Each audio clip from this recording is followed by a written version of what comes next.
चीज़ अब नौजवानों के ताल्लुक से बहुत अहम है वो ये कि निकाह का जो मसला है वो बहुत खुशी का माहौल होता है और समझिए कि दोनों ख़ानदानों की एक अजीब खुशी होती है और सबसे ज़्यादा जो खुशी होती है वो नौशा और नौशी की होती है और दूल्हा और दुल्हन की होती है। तो अब यहाँ पर एक गौर करने की चीज़ ये है कि अल्लाह के नबी सल्लल्लाहु अलैहि वसल्लम ने फरमाया कि जब तुमको निकाह करना है तो इसमें शरीयत ने यहाँ तक कहा कि जो मर्द यानी जो बच्चे आपस में मियाँ बीवी बनने वाले हैं वो एक दूसरे को देख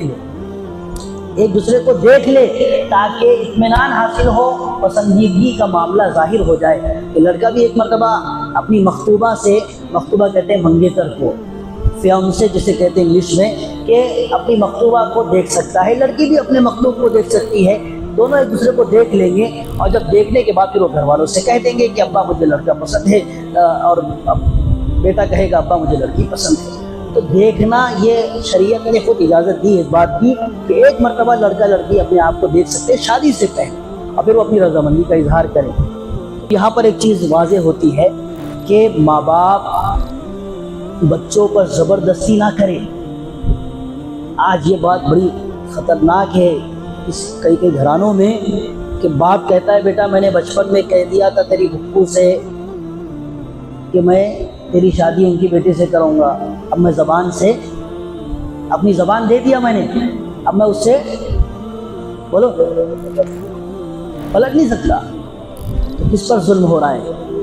बच्चों पर जुल्म हो रहा है। ये वो बचपन कब है, बचपन में कितने साल गुजरे, 10 साल 15 साल 25 साल, अब उसके बाद सब हालात बदल जाते हैं और हमको चाहिए कि हम बच्चों की रजामंदी पूछे ना। ज़बरदस्ती थोपने से क्या होगा? असल थोपना नहीं है, निकाह तो खुशी का नाम है और आप थोप देंगे तो फिर वो समझौते की शादी होगी, यानी इत्मीनान वाली ज़िंदगी नहीं गुजरेगी।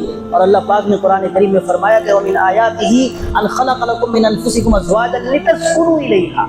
शादी का मतलब सुकून, लितस्कुनू इलैहा, कि खाविन यानी दूल्हे को भी सुकून हो और दुल्हन को भी सुकून हो हर एतबार से। लेकिन जब आप थोप देंगे उस पर कि बेटा मैंने तो कह दिया था, ज़बान दे दिया था, मैं ज़बान से फिर नहीं सकता, तो आपकी तो तमन्ना पूरी हो जाएगी, पप्पू की तमन्ना पूरी हो जाएगी, खाला की तमन्ना पूरी हो जाएगी, लेकिन जो साथ में रहने वाले उनका तो सोचो, उन पर क्या होगा? उनको तो एक एक दिन क़यामत की तरह गुजरेगा।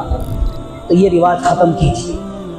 हमको शरीयत के हिसाब से चलना है, हम अपनी मनमानी ज़िंदगी नहीं गुजार सकते। और शरीयत ने हुक्म दिया है, शरीयत ने इख्तियार दिया है नौशा को भी और नौशी को भी कि एक मरतबा देख ले, वो पसंदीदगी का इजहार कर ले।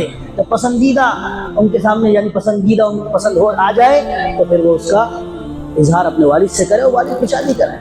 अभी मैं लड़कों पर भी आ रहा हूँ, खुश ना हो लड़के, इसमें बच्चों का भी मसला है कि बच्चे भी अपनी ज़ोर ज़बरदस्ती बड़ी ज़बरदस्त चलाते हैं। तो बोलेंगे हाँ हमारे अब्बा को बोल दिया, अब्बा को बोले, हमारे बड़ों को बोल दिया, अच्छा डांट खिला रहे मारो। आपके वास्ते भी है हमारे पास दोस्त।